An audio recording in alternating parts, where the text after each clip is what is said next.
Do you know what time it is? It's supernatural story time. And if you're easily scared, and even if you're not, there's only one thing left to do.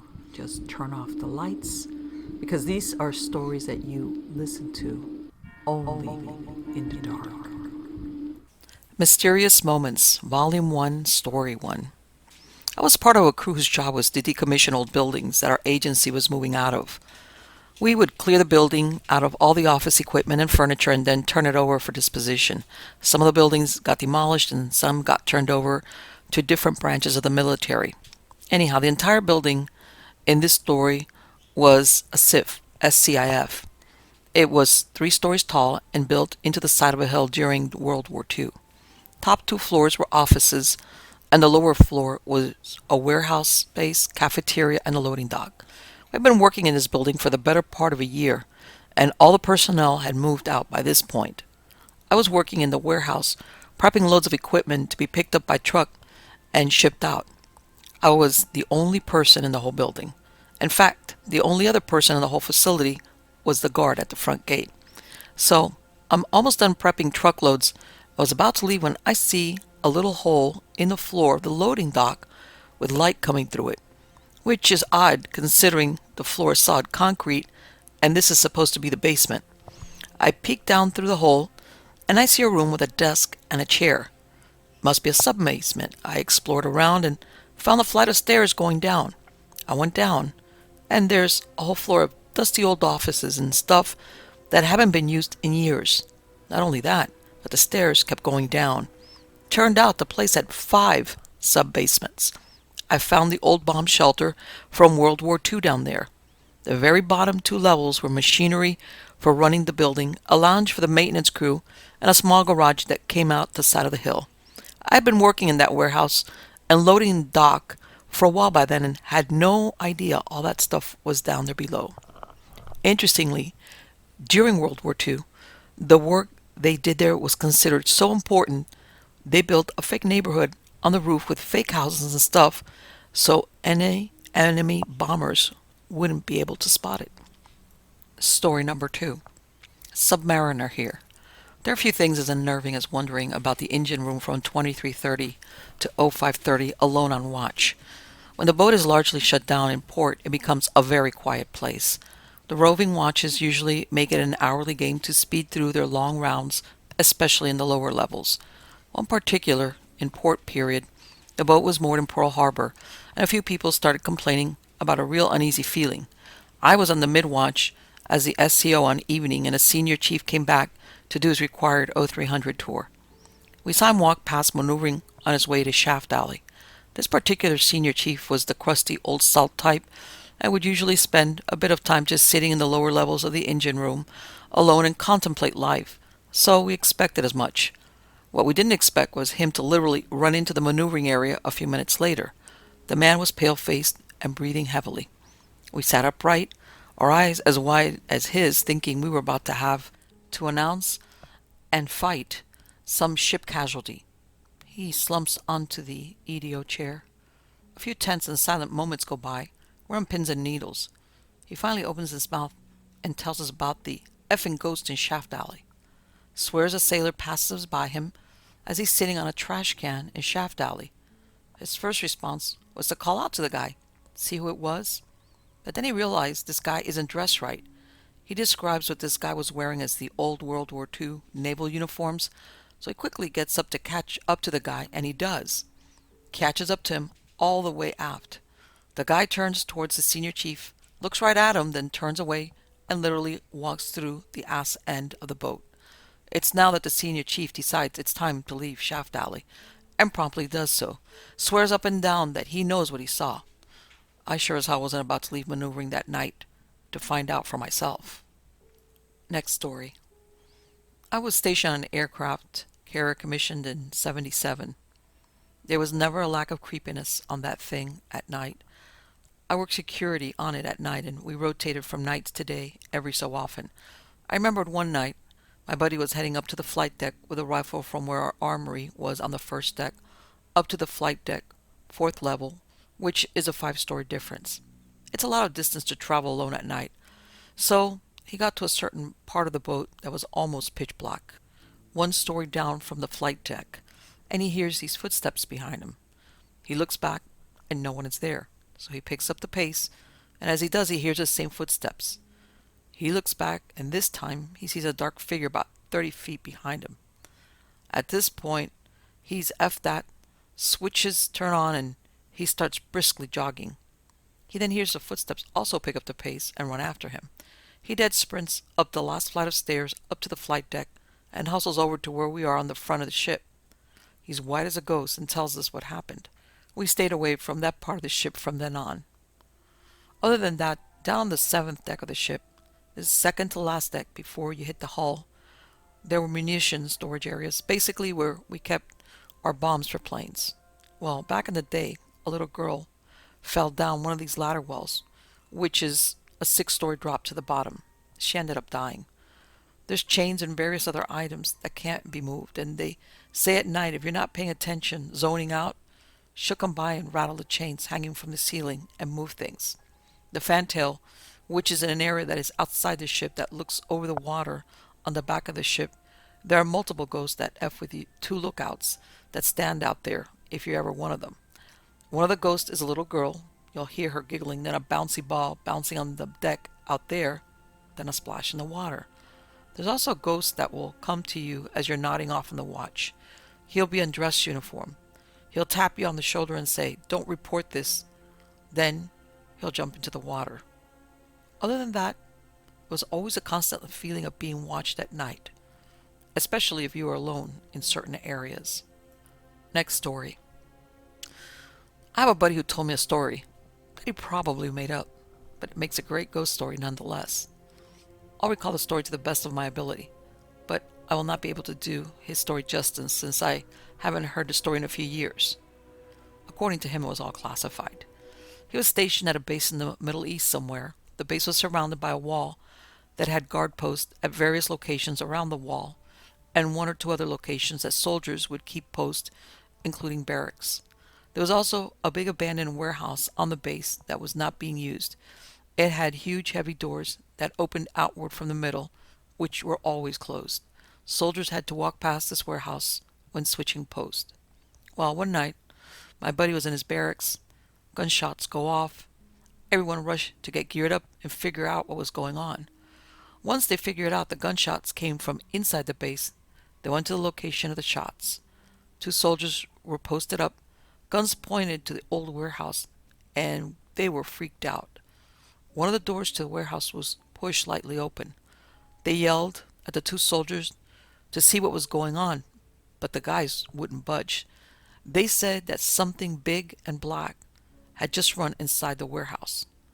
Once they calmed down, the 2 guys did a sweep of the warehouse and found nothing. It took 2 soldiers to push the door shut again. The next night, there was screaming coming from inside the warehouse. They did a sweep, nothing. Next night, more screams. Third night, another group of soldiers, shifting locations, opened fire. They basically had the same story as the first group. They said it was fast and basically moved faster than they could aim and shoot. Again, the door was pushed open.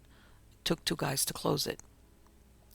After this went on for a while, and the soldiers were found mentally healthy, a bigger investigation was set up.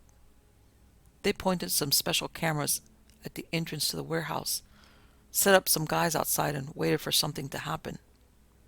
Well, one night, the door was pushed open on camera, and it was basically a demon that stepped out and started screaming bloody murder. The guards opened fire, and the thing sprinted faster than humanly possible back inside the warehouse. Both doors were flung open, and the thing just screamed. More soldiers came and did a sweep. Nothing. Around this time, the soldiers at the base started to piece a few things together. They had always known that a village near the base had a curfew, and no one stayed out of their houses past nightfall.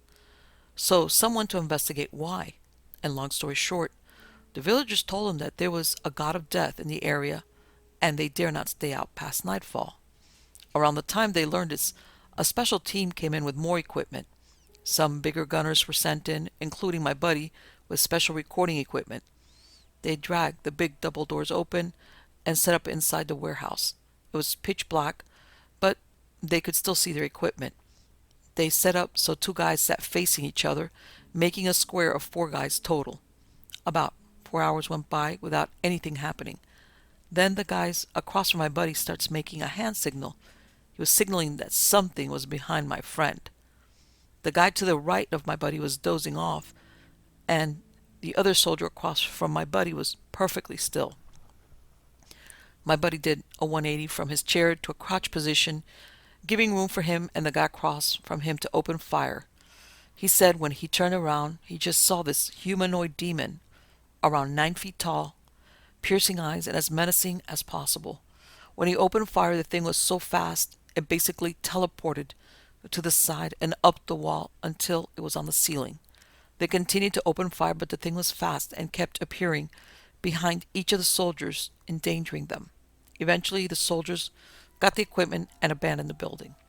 The cameras apparently captured everything. My friend was debriefed and told to never speak of it again, and the building was demolished. The villagers related the demon to an old mass grave near the base, which after the events above was dug up and everyone given a proper burial. Without a doubt, I couldn't recall everything correctly. His version had more detail. The way my buddy tells the story is so convincing and detailed that it's hard not to believe him. Next story. I was in the Navy from 2001 to 2006. I saw some messed up things, but this one took the cake. I was stationed in Norfolk, Virginia, and at my squadron, our supply officer was this really nice guy. A bit of a nerd type, but overall, really chill and down to earth.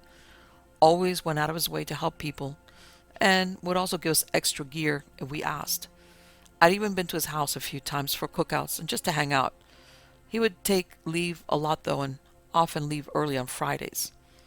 Around the same time, 2004-2005, local police department had a crazy investigation on their hands. Suitcases full of human body parts were either washing ashore or being found on the side of the road. Nobody could figure out who was doing it or why. I mention this because a few weeks go by, and an all squadron email has gone out saying that the supply officer's wife has gone missing, and if any of us had seen or heard anything about her whereabouts to report it immediately. Of course, nobody comes forward with any info because nobody knew he was married. I'd been to his house and never saw any photos of him with his wife.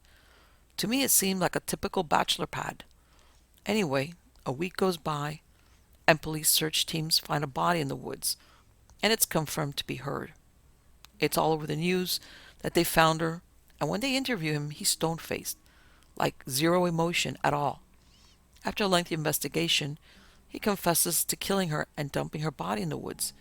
He also confessed to putting one of the suitcases of body parts on the road, but not any of the others. This shook me up because I felt like I knew the guy pretty well. We joked around a lot at work, and it just seemed like such a normal guy. But that's the key word, seemed. Next story. What time I was working nights in the munitions storage area, which is fenced off with barbed wire. The whole area is pretty spread out with multiple buildings and definitely large enough that you generally drove around to get to other buildings. Due to the nature of the job, the buildings are spread out with clear space between them. Anyway, the only people in the bomb dump on this night are the roughly 8 or so of us in my shop and one guy in control that night. He was in another building, and we had a direct line to him on what we called the bat phone. That's relevant later. It's summer in South Carolina, about 2 or 3 a.m., so the air is warm and very still. No breeze at all, and we had the break room door open while we watched the movie. We were on flight line support standby and nothing was going on.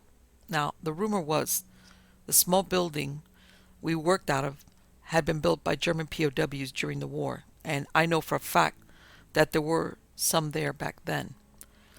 It was a small, with a main break room, a small dispatch office through a doorway, and a couple of offices off of that one.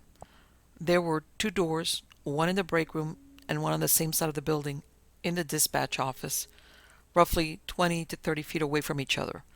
Both had push bars on the inside, but only the break room door could be opened from the outside, as the dispatch door external latch was busted, and only the internal bar worked.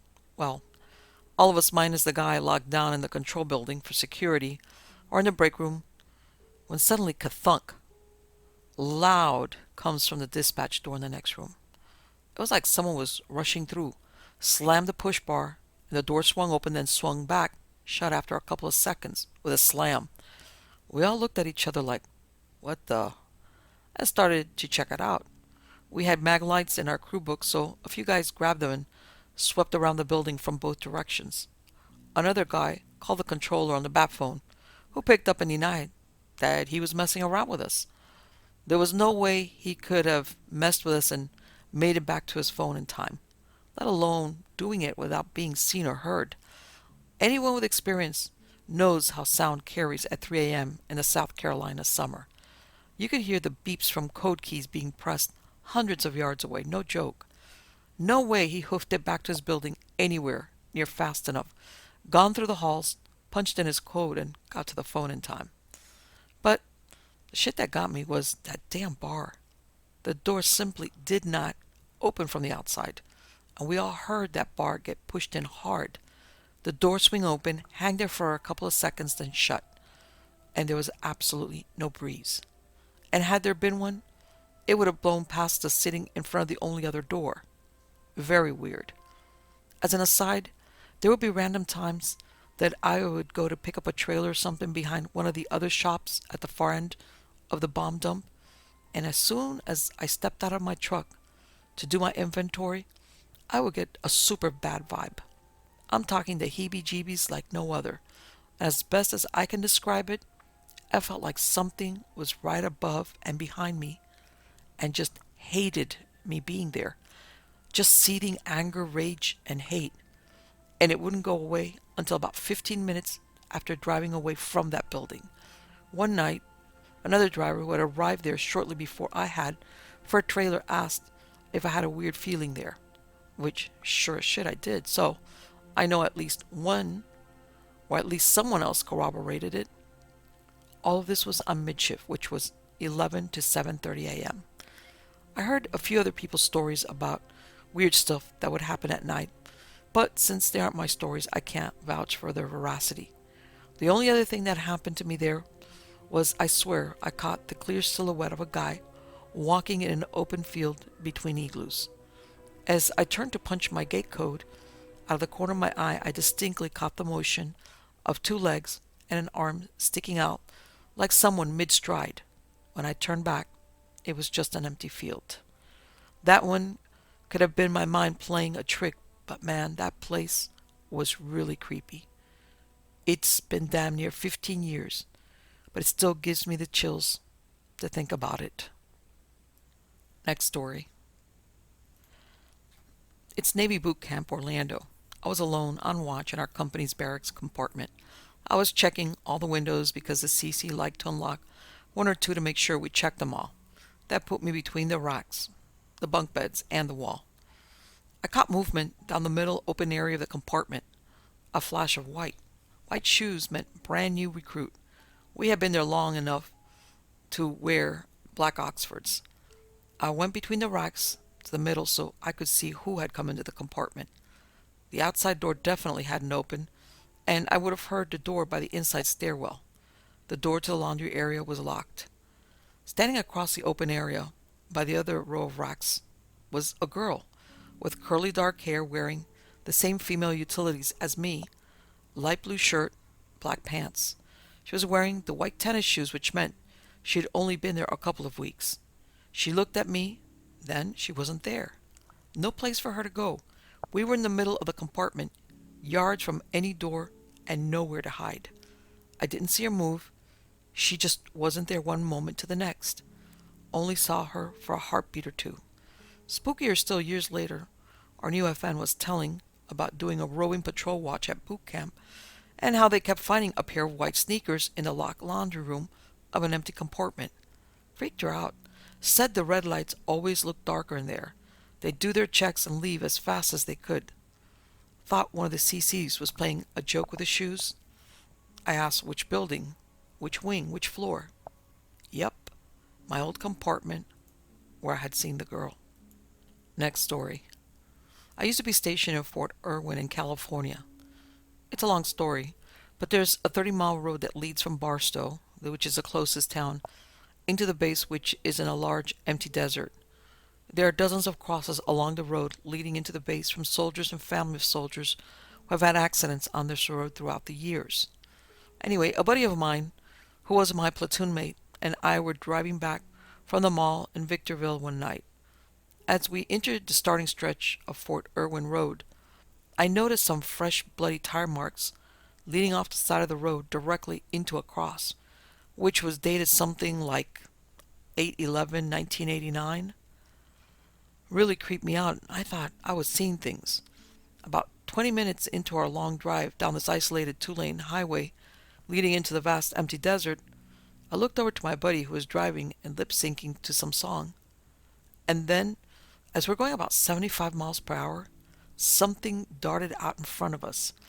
I quickly caught a glimpse of what looked like a large humanoid beast with fur and a wet, hairy face.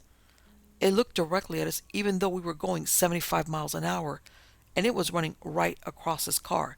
The thing was tall, at least 7 foot, walking on two legs, but the eyes were like, I don't know how to explain it, but for that split second when it turned to look at us, as it turned its body, and I looked into its eyes, it was like time slowed down, and its eyes were white voids.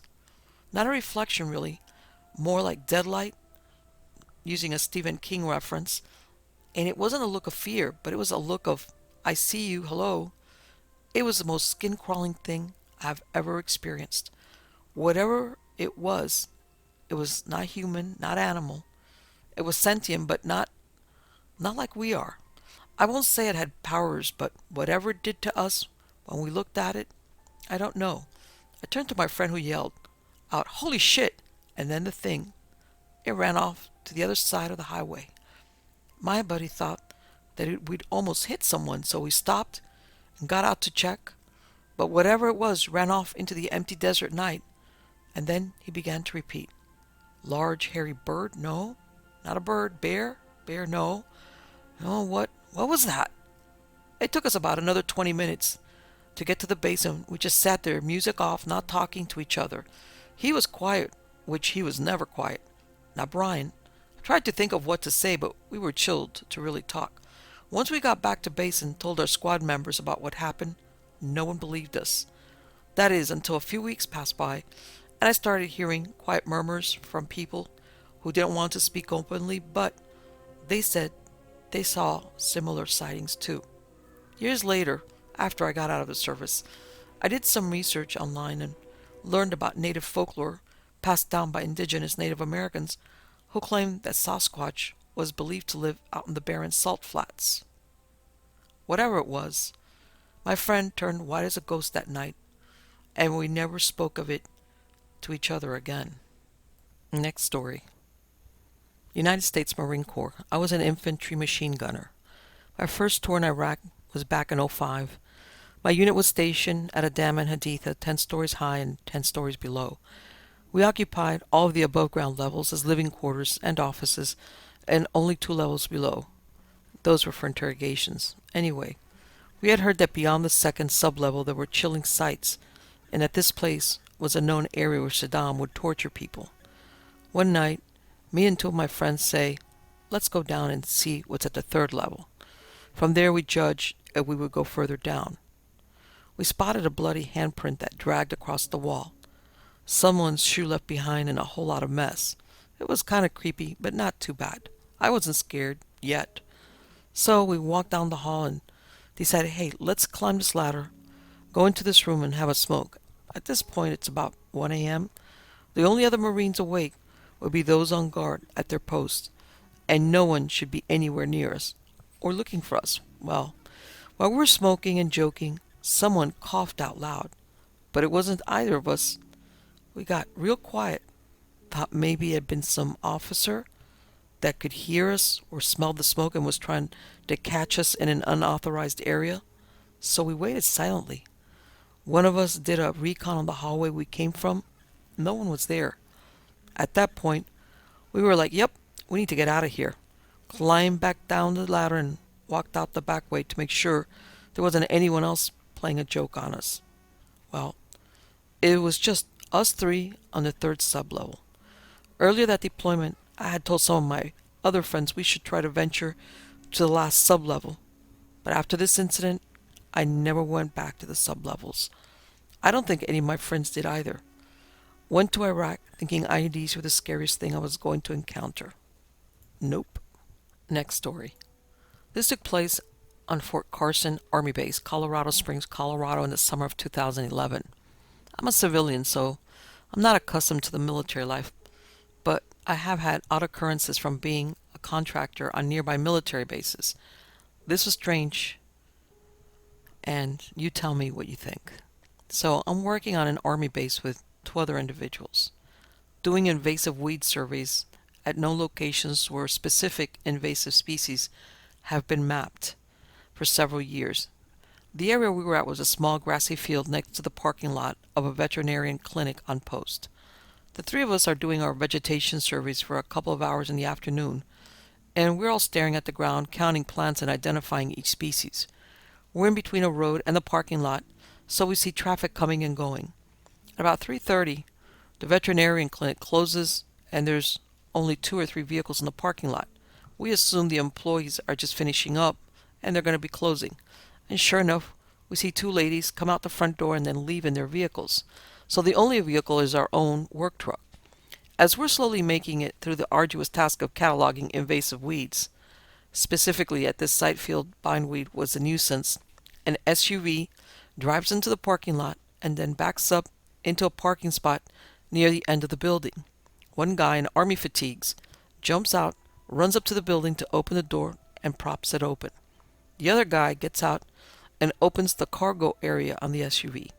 Then the 2 men in fatigues pull another guy who appears to be unconscious out the back of the vehicle and carry him into the building. We couldn't see into the back of the vehicle due to being on the other side of the parking lot. All 3 of us saw this and looked at each other like, what did we just see? About 10 minutes later, another vehicle comes into the parking lot. It's a Toyota Prius, so we assume it's the personal vehicle of whomever is driving. And this guy in civilian clothing gets out, walks up to the side entrance that the other 2 men carried their unconscious comrade through. We were perplexed and trying to understand what we just saw. We had no idea what could have been going on. Just a note to anyone that's listening to this, there was a huge hospital on the base, and it was less than a quarter mile away from our location. So we really couldn't understand why an unconscious man would be taken through a side door of a veterinarian clinic after hours by 2 men. Next story.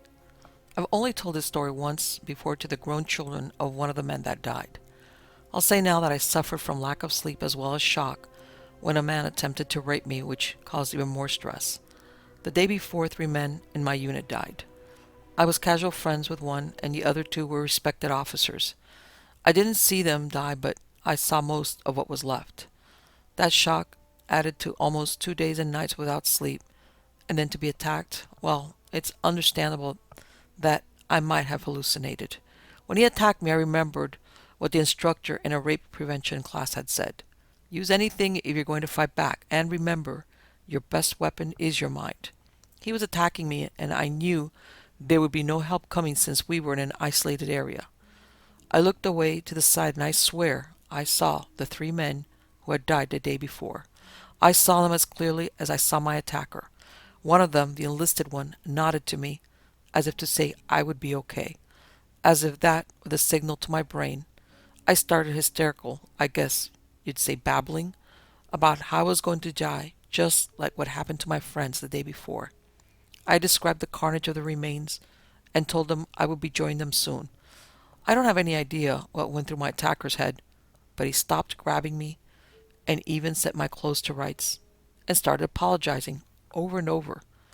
From his words, I gathered he was Catholic, and I told him I needed to go to confession and talk to the priest. Then I got the hell out of there as fast as I could. Is there such a thing as double shock?